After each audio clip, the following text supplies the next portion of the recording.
روس کے ایک ٹی وی چینل نے ایک ڈاکومنٹری فلم بنائی جس میں ایک شاپنگ پلازا میں ان کے دو اداکار، جن میں ایک مرد ہے اور ایک عورت، اور وہ دونوں جھگڑا کر رہے ہیں۔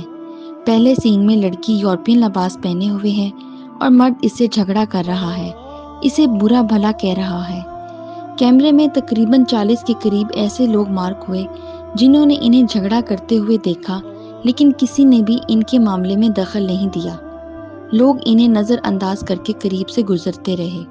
کچھ دیر بعد دوسرے سین میں وہی مرد عورت پھر جھگڑا کر رہے ہیں، لیکن اس بار لڑکی نے اسلامی لباس یعنی حجاب پہنا ہوا ہے۔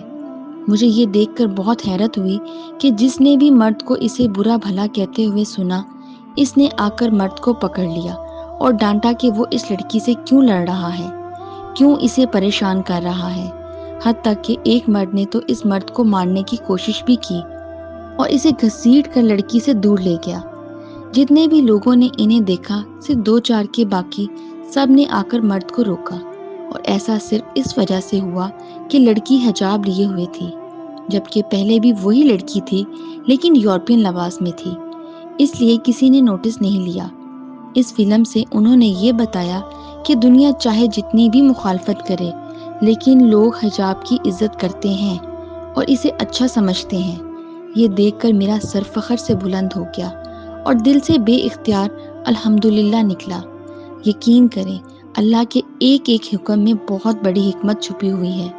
اللہ کا ایک ایک حکم لوگوں کے لیے ہدایت کا ذریعہ ہے، لیکن افسوس اس بات پر ہے کہ ہم مسلمان اپنے اعمال کی وجہ سے لوگوں کو ان احکامات سے متنفر کر دیتے ہیں۔